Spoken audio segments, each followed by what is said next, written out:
بسم اللہ الرحمن الرحیم الحمد للہ رب العالمین وصلی اللہ علی محمد وآلہ الطاہرین ولعنۃ اللہ علی اعدائہم اجمعین الی قیام یوم الدین وقال سبحانہ وتعالی یا ایھا الذین آمنوا کتب علیکم الصیام کما کتب علی الذین من قبلکم لعلکم تتقون۔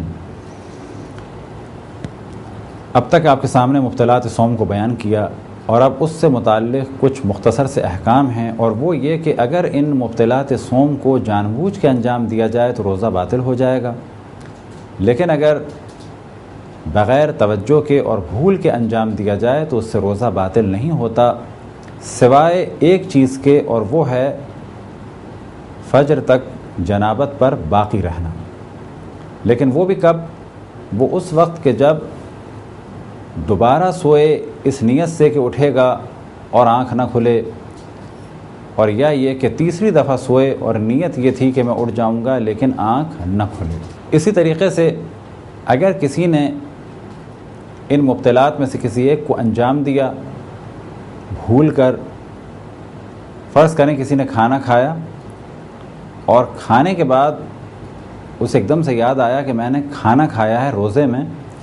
اور اب وہ یہ سمجھ رہا ہے کہ بھول کے کھانے کی وجہ سے روزہ باطل ہو جاتا ہے، لہذا اب وہ تھوڑی دیر کے بعد کوئی ایسا کام کرے کہ جس سے روزہ باطل ہو جاتا ہے، یا یہ کہ کھانا کھائے، تو پہلے تو اس کا روزہ باطل نہیں ہوا تھا، لیکن اب کیونکہ اس نے اپنے ارادے اور اختیار سے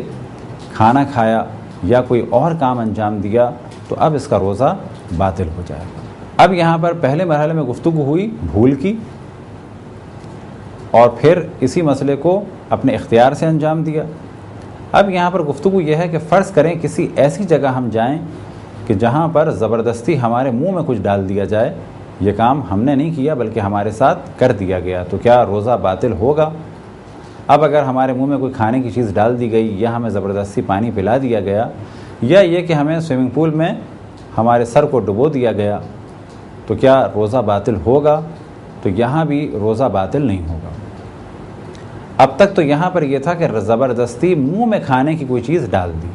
اب سوال یہ پیدا ہوتا ہے کہ زبردستی منہ میں کھانے کی چیز نہیں ڈالی، بلکہ ہمیں ڈرایا گیا اور دھمکایا گیا کہ اگر تم نے روزہ نہیں توڑا تو تمہیں یہ نقصان پہنچاؤں گا،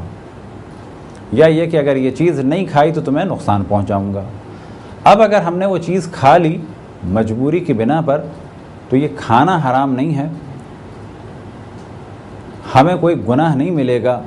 لیکن روزہ باطل ہو گیا۔